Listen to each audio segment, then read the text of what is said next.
Welcome back, G-Spree gang, and boy has it been a wonderful year for roguelikes and roguelites alike. Now I feel like I've played a good amount of roguelikes this year, but it just can't compare to the pure amount that we did get and see this year, and I haven't even played Balatro. I feel like over the course of the last 2 years especially, roguelikes have really solidified their step in gaming genres, and it's been amazing to see just every single corner of genres being subgenres in roguelikes and roguelites. And especially over the last 2 years, just seeing so many more people dive in and spend their time in rogue-based genres. So I kind of just wanted to do a rundown and revisit of the roguelikes and roguelites that I've played this year and kind of just say where I'm at with these, and then take a look at some of the ones that I haven't played that came out this year, and then take a look at some of the ones that are coming out in 2025 that I can't wait for. We're going to kind of go chronologically here, and the first month that stood out to me is March, and that's when Vellum came out. Now I've been following Vellum since Next Fest, I believe it was January, and then it came out 2 months later and was amazing on launch, and since then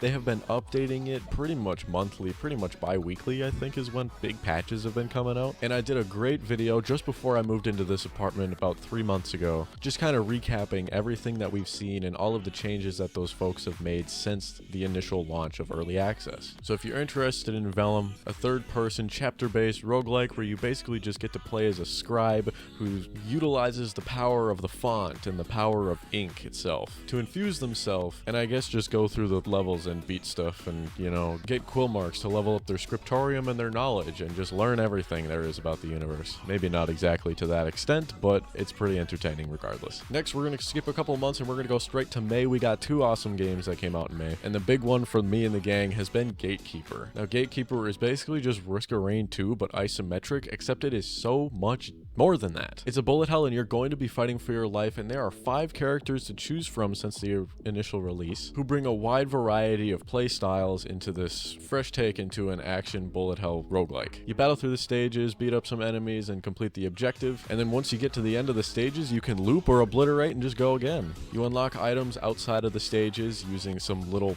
orange steering wheels or balls that you get by beating bosses, and that's about it. You just unlock more items and then go again. Also in May we got Genomeguardian, an insane bullet hell turret defense survival roguelike, which I guess is not something that I ever really seemed interested in, but I had so much fun with this game and I really do need to revisit this. So maybe before the end of the year we'll do some streams just recapping and replaying some of these games from this year. But if you're interested in me just kind of slowly losing my mind and talking about this game, there's absolutely something for that. And since that release in May, we have seen multiple different game modes and just so many more improvements and so many items, enemies, augments, some other stuff. So I'll definitely be rechecking this game out. Now, we also played this during Next Fest, I believe in the early or if not mid part of the year, but in August we got Shoulders of Giants, a frog mech robot sci-fi save the galaxy type roguelike, which is kind of a mouthful, but gosh, the more words that you can fit in my mouth when saying what a roguelike is, honestly the better. I want just as many things you can possibly fit in there. Now, Shoulders of Giants is honestly right up my alley because I really love Risk of Rain 2.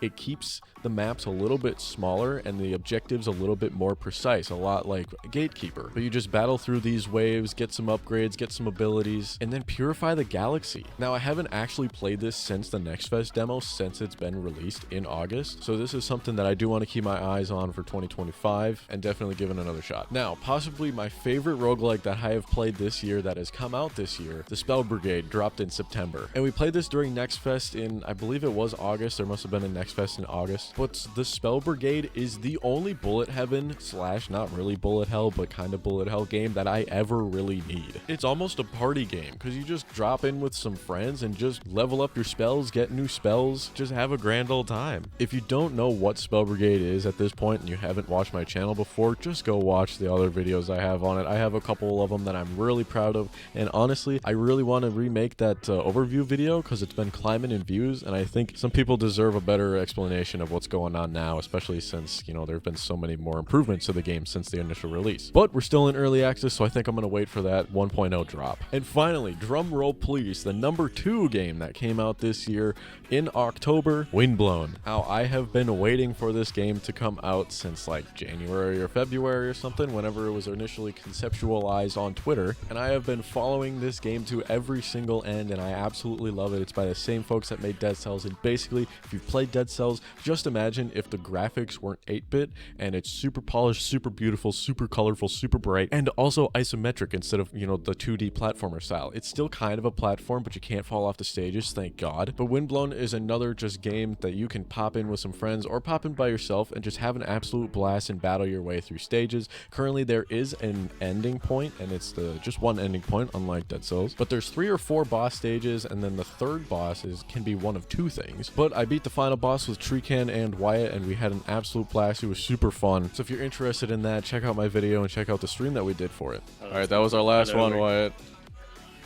We got no more heals anywhere. Execution! Let's go! And that just about wraps up all of the games that I actually played and got my hands on and mostly did videos on throughout the entirety of 2024. I didn't really play a whole lot outside of this, as I've been, you know, focusing on that project that I released a video about on Saturday. But I do want to get my hands more in some roguelikes for 2025, so you'll see probably a lot more videos on different roguelikes in 2025. Now let's talk about some of the bigger games that I haven't played and got my eyes on. Maybe I'll pick it up, maybe I won't, but we'll see. Number 1, we're going to start in February, the biggest one, the whole reason that roguelikes are taking off, and especially the card-based genre after Slay the Spire 2, probably the second greatest card-based roguelike to ever grace the earth, Balatro. I haven't played it yet, and oh my goodness, I've just heard nothing but greatness, and Game Awards was just last week, and they won. They won a Game Award. I should say probably which one. Let me go find out. Okay, I forgot. I watched the whole thing, but I guess I didn't remember that they won 3 whole awards. They won Best Indie Game, Best Debut Indie Game, and then of course Best Mobile Game, because nobody wants to leave their house without Balatro. Let's be real. Also, just who doesn't like gambling, right? But honestly, at this point, I don't know if I'll be trying it out. I don't really think it's a game for me. So we're just gonna commemorate it and thank Balatro for all it's done for the roguelike genre, and we'll move right on to March, which is Slice and Dice. Slice and Dice came out in March, and I've heard nothing but great things about it. It's kind of a mixture of card-based slash dice rolling, and that's honestly all I know about it. And it's a turn-based strategy dungeon crawler. So if you're into kind of that thing, I haven't tried it out, so I can't, speak too much on it. Next up, we got a little game called Inkbound, which came out in April, and it's a tactical RPG turn-based strategy, PvE, which is just, solo or co-op, roguelite that just honestly looks like, it's got the MMO HUD going on, so it just looks like a jumble of stuff going on, and obviously you're beating bosses, and obviously you're going through sort of like a level or stage or dungeon or something of the sorts. It's got upgrades inside the run, I'm guessing also outside the run. It's got different characters to choose from. Obviously that means different play styles, so I've been keeping my eye on it pretty much ever since it came out, and I think Steam is trying to push it towards me because I played Vellum, and this game is like, oh, we've got ink in the title, we got a game for you, it's a roguelike with ink in the title, come on, go play it, buddy. Next up, we have the highly anticipated Hades 2, which is still in early access, is mainly the reason I haven't picked it up yet. Don't know how long it's going to stay in early access. Hopefully it doesn't stay in early access forever like some other games, but we all know Hades. I'm surprised I didn't hear a whole lot about it when it came out because of how popular Hades 1 was, and honestly Hades 1 is like, it almost doesn't feel like a roguelike because of how easily it pushes you along, and you really get a ton of upgrades outside of the game, and it really just feels like you're playing one continuous run, which doesn't really make sense, which I know it's still a roguelike, so I'm not, discerning anything else from that, but I absolutely loved Hades 1, and if it's basically just a remake with a new story, then, I'm definitely going to keep it on my wish list. Maybe once I get caught up with everything else and once it's fully dropped for 1.0, I'll give it a shot. And then also on my wish list in May, we got 2 different games actually. One is Trash of the Titans, so you get to play as these little critters, these little creatures that love digging through trash, i.e. possums, raccoons, squirrels, and the skunk, of course, in a tactical RPG turn-based roguelike, which kind of looks like if you've ever played Fire Emblem Heroes or Fire Emblem in general, I guess. I kind of get that vibe from it, but you get loaded in, you've got your units, you've got their units, and you just got to win. So it looks very delightful. I've had this game on my wish list since I believe the very first Next Fest it was in January or February, around that time. It looks like it has a lot of character and personality, so I definitely want to see kind of what the storyline is. And then the other one dropped in May was also one that I did play a little bit during Next Fest. It's called Spellcats Auto Card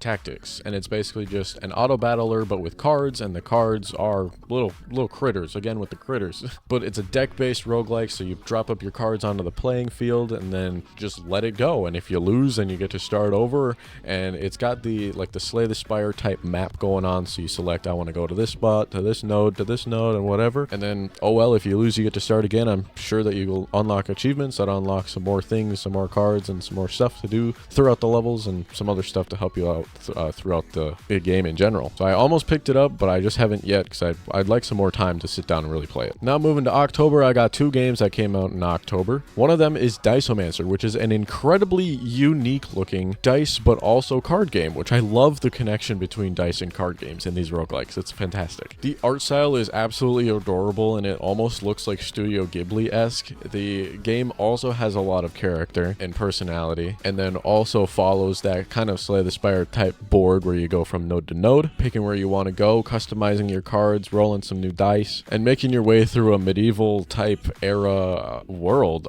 with swords and magic. So, you know, how could you go wrong? It's also got overwhelmingly positive reviews, so I'll probably pick it up sooner rather than later. And gosh, I know I said it, but the art style is so cute. And then also in October, we got Wizard of Legends 2, which I haven't heard anything bad about, and it's just nothing but fantastic. Wizard of Legend 1, I played a little bit way back in the day, maybe a couple of years ago, but it seems almost like Hades, but if it was multiplayer, and that's the big catch for me, I think. But I kind of had that thirst for that style of gameplay quenched when Windblown came out. So to me, Windblown was kind of the overshadowing, I'm going to, you know, take up all of your time versus Wizard of Legend, which that's simply because I didn't know too much about Wizard of Legend 1 or 2. I kind of followed them on Twitter, so I kind of got to see the, you know, the advancements they made throughout the development, and then I got to see it when it came out, obviously. But to me, Windblown was just there before anything else was. And that just about does it for all the games that have come out this year that I haven't played and I'm kind of keeping my eye on maybe. And then I've got a couple of games that I am waiting for 2025, baby. Not out yet, although we have played some of them. Here are 3 games that are coming out in 2025 that I cannot wait for. One up, obviously, Wardensville, baby. Come on, we've played a lot of playtests of this. We've seen a lot of different demos for this, a lot of different builds for this. It should be coming out pretty early in 2025, and I can't wait to see what these guys do on release. So you will definitely see more videos from this game from me here on this channel. So go get caught up if you want to. Number 2, Die in the Dungeon, which isn't really something that I showed a lot about on the channel. I think there's like a 4-minute video on the Origins, which is kind of like the prologue, the demo, but there have been an insane amount of changes between Origins and what is going to be released in 2025, and I cannot wait to see what they do with it. I have seen like some Slay the Spire type boards where you go from node to node, which I absolutely love. I think it's fantastic. To me, that's like so cool. And then it has a really unique use of the dice. So, you know, there's different colored dice which do different things, you know, heal, shield, glass, damage, some other stuff that gives you like on board. It's almost like you're looking at a customized little Chinese checkers board. And then, you know, you place them where you want to, and then that'll be your turn. And then the big one, possibly, unfortunately for Wardensville, possibly the biggest launch, which I hope they'll understand. Slay the Spire 2 is coming out, apparently Q1 2025, and I cannot wait. I have been just playing the shit out of Slay the Spire since I discovered it in like late 2019, early 2020, and it's been an absolute blast and my favorite roguelike and my favorite card game ever created. I absolutely love it. It's the only reason I use my Switch. So I hope that Slay the Spire 2 can really scratch that urge for me. And I'm honestly probably going to keep playing Slay the Spire 1, but they released a new trailer where you can see some more actual gameplay and some more cards